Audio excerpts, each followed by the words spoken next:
Hello, everyone. Welcome to my video tutorial for single-cell RNA sequencing data analysis. Today, I'm going to show you how to analyze single RNA sequencing data using the Giotto package. So the Giotto package is mainly developed to analyze spatial dataset, but it also can be used to analyze single-cell RNA sequencing data. The steps for analyzing single-cell RNA sequencing data will be very similar to the steps when you analyze the expression matrix data for spatial dataset. So if you know how to analyze single-cell RNA sequencing data using Giotto, it will help you analyze the spatial dataset. So for the first part of this demonstration, single-cell RNA sequencing data analysis, I'm going to show you the standard workflow in this video. So we need to load the Giotto package, and also we need the tidyverse package. So the dataset I'm going to use for today's demonstration is a human lung single-cell RNA sequencing dataset. If you want to practice using this dataset, you can download the data from GSE 132771. This is the dataset that I frequently used in my throughout video tutorials. So for the standard workflow, I'm going to analyze one dataset, the single-cell RNA sequencing data for purified mesenchymal cells from healthy human lung. This dataset was generated by the 10 times genomics method, so we can use get 10 times matrix function to create a Giotto object, and we can name it as NML. If we have a look at the dataset, you can see in this folder we have the barcode and we have the features. In the feature, if you open it, there are two columns. One is for the gene ID, the other one is for the gene symbol. And also we have the expression matrix data. So we can run the get 10 times matrix function to create the Giotto object. Let's run. Okay, you can see we created a Giotto object. We can click this object and have a look at the data structure. You can see we have the expression data slot. To save the matrix data, we still have the spatial locus, but we don't have spatial information here. And we have the cell metadata, we have the feature metadata, we have the cell ID. You can see we have 9,219 cells. You can see the barcode for each cell. We have the feature ID. You can see at the moment we have more than 20,000 genes in this dataset. So down here is the instructions for using the Giotto package. So I'm not going to spend the time on the instructions today, but you can look at the online tutorials or watch my other videos for the Giotto package. Okay, we finished the first step, created a Giotto object using the matrix data from 10 times genomics sequencing method. So in this step, I should you use the get 10 times matrix function to create a Giotto object. If you have data set to analysis, but they are in different format, you can go to Giotto online website. You can see here, there are other functions you can use to import the raw data. For example, here you can use this one to import the data saved in H file format. So we can move on to the next step, step 2, to process the Giotto object. First, we can filter the object to get rid of low quantity cells. You can see we can set the expression threshold as 1, and we only keep genes that could be detected at least in 3 cells, and we keep cells that have at least 200 genes. So this is the threshold that we normally use when we create a threat object, 3 and 200. So we can use the threshold set here to filter the data. Let's run. You can see down here, we didn't remove any cells because all the cells in this dataset have more than 200 genes. But we removed 3,032 genes from the dataset. So after the filtration, we can normalize the data.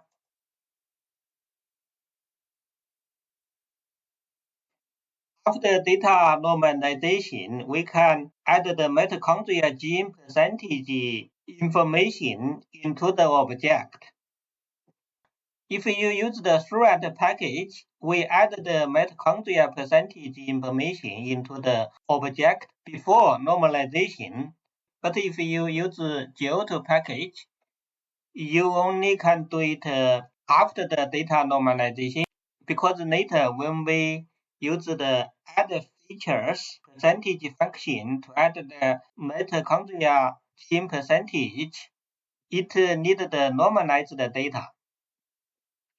So to use the add features percentage function, we need to set the features as mitochondria genes. So first we need to get the mitochondria gene names from the dataset. I showed you all the gene names are in the feature ID data slot. Then we can get the gene names from the data. Let's run.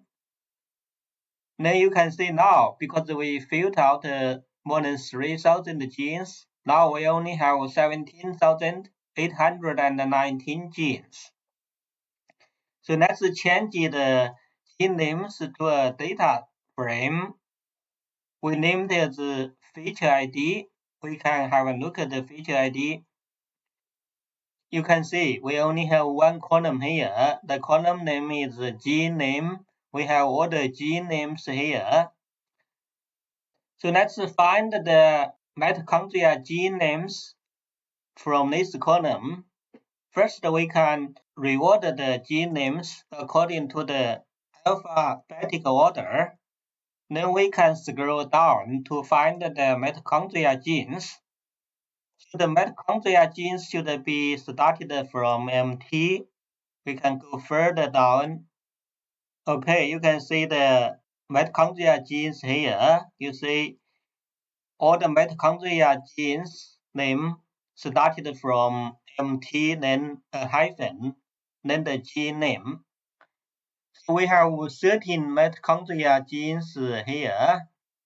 You can just copy the name from here, but I'm going to show you how to use the code to get the mitochondria gene.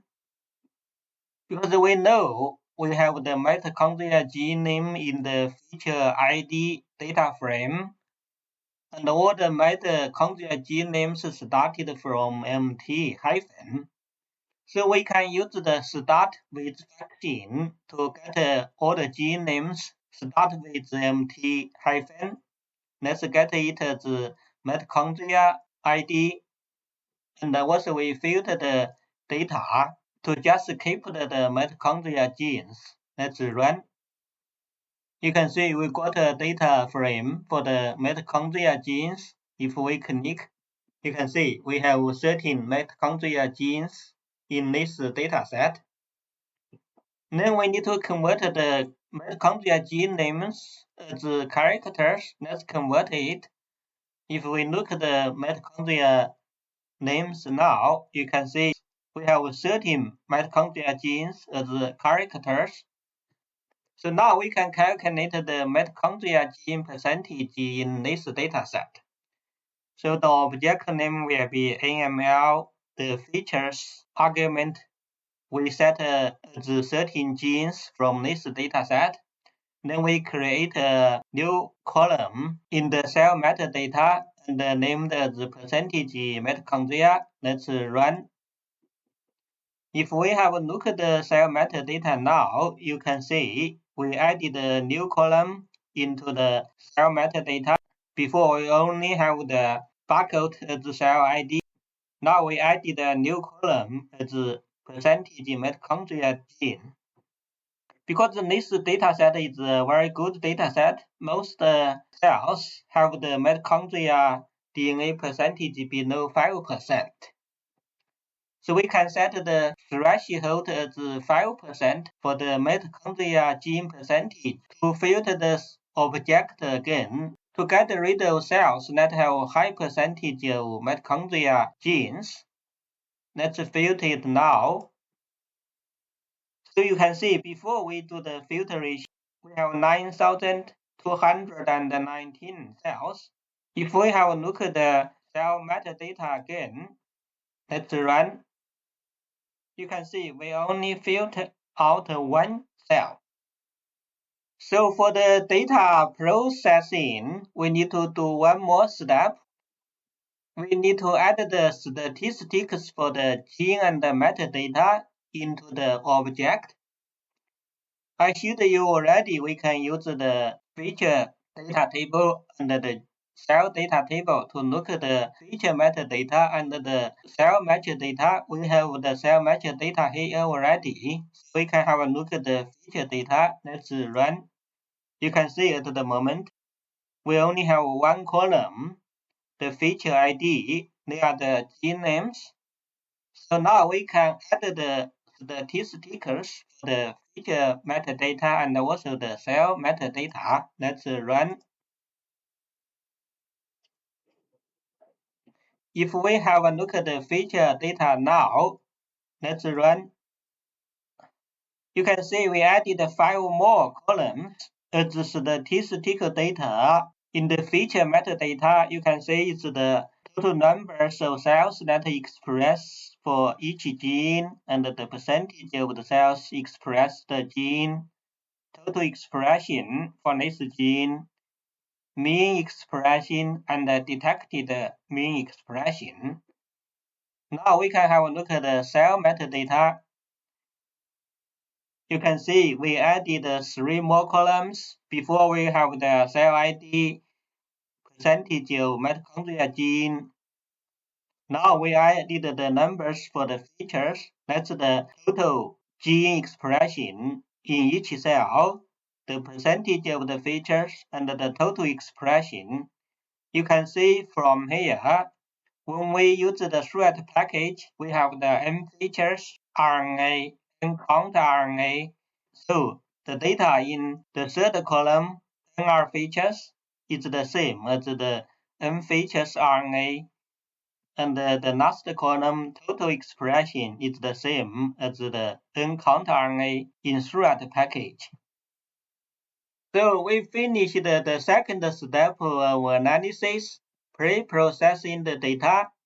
Now we can perform dimensional reduction.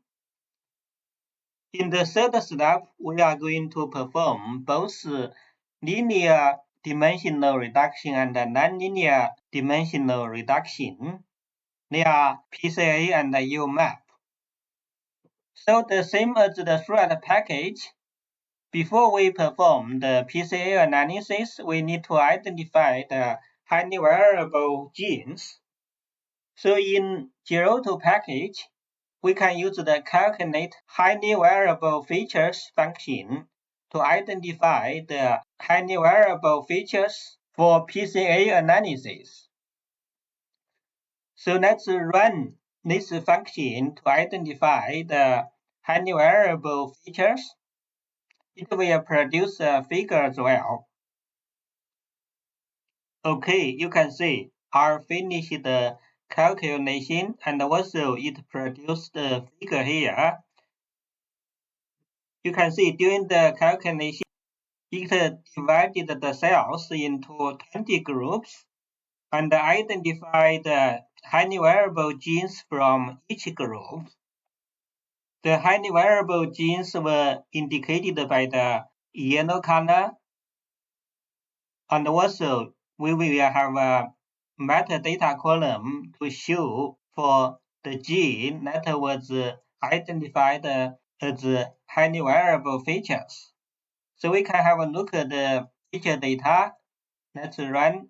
You can see we have a new column here named as HVF and label the genes no or S. If the gene was labeled as S, we will use those genes to perform principal component analysis. So now we can run PCA. Because we have a HVF column in the feature data, so this function will automatically detect the highly variable features for the analysis. Let's run. You can see down here, HVF was found in the feature metadata information and will be used to select highly variable features. So we finish the PCA. Now we can use the scRNA-plot function to choose the best PC numbers for UMAP analysis. We can run the scRNA-plot. You can see we generated two figures here. Let's zoom in. You can see the first one is the percentage of variance explained per PC. The second one is the cumulative percentage of variance explained. So you can see in this figure, if you follow this curve, it's very similar like the elbow plot when we analyze the single cell RNA data in thread package to select the best PC for UMAP analysis. You can see from this table, when the PC number reaches to 10, it's almost flat. So we can select PC10 for downstream analysis. So we can set the dimensions to use as the first 10 PCs to run the UMAP. Let's run. So we perform the dimensional reduction analysis for both PCA and UMAP. Now we can perform the fourth step analysis. So in the first step, we create the nearest network. This is a similar function in thread package called find neighbors. So by default, for this function, we will create a shared nearest network. If you want to use the key nearest network method, you can set the type equals KNN here. So let's run this function to create the shared nearest network for today's analysis. Now we can move on to identify the cell clusters. We are going to use the laden method for today's demonstration. Let's run the doNaden cluster function first. And we named the cluster name as Naden. So we should have a Naden column in the cell metadata to show the cell clusters. If we run cell metadata table function now, you can see we have a new column named as Naden. You can set your preferred name here. We set it as Naden for demonstration. So for the demonstration, I showed you how to run the Naden method. But if you want to use the other method, you can go to the Giotto online website. You can see here for the cell clustering, you can run doNaden cluster, you can run the wing cluster, do k-means, do H clusters, do SNN cluster. If you want, you can try those methods in your analysis. In the last step of today's video tutorial, we can visualize the cells on UMAP. So we can use the plot UMAP function to visualize the cells. And we can count the cells by the cell cluster. We know in the latent column, we have the cell cluster number for each cell. So if you don't want to show the network, you can set the scRNA network argument as false. Let's run. You can see we created a UMAP figure in the plot window. You can see here we have 12 cell clusters from this dataset. They are purified mesenchymal cells. From previous analysis for this dataset, we know cells in this area, they are the mesenchymal cells. You can see some very small cell clusters. They are contamination during the cell sorting process. So we know in the lung, we can use the EPCAM as epithelial cells marker, PTP-RC as general immune cells marker, CLDN5 labels endothelial cells, and collagen 1A2 labels all the mesenchymal cells. We can use the dim feature plot 2D function to look at the expression of those general marker genes on the cell cluster. Let's run. So you can see this is a plot similar to the feature plot in scRNA package. We can zoom in to see the expression. You can see EPCAM labels 2 small clusters here, and the PTP-RC labels 2 small clusters here. And there is no specific cluster for CLDN5. You can see some cells are positive here. Then the collagen 1A2 label the cell clusters here. They are mesenchymal cells, and also we know in the mesenchymal cell population we have fibroblasts, smooth muscle cells, and parasites. So in my next video tutorial, I will show you how to run differential expression analysis and annotate the cell clusters. So for the last demonstration in today's video, we are going to set the show NN network argument as true to show the network on the UMAP plot. It can generate a very beautiful image, but it takes a long time to run this function, especially when you have lots of cells. So we can run this function to show the network on the UMAP plot. Let's run.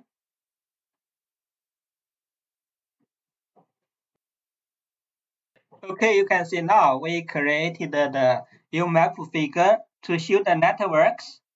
This is the network that we created when we run the create network function. So that's for today's first part demonstration. I showed you how to load the data from 10 times genomic sequencing data and create a Giotto object. Then we performed the analysis for pre-processing the data. After that, we ran dimensional reduction analysis, both P3A and UMAP. Then we created the nearest network and clustered the cells by the latent method.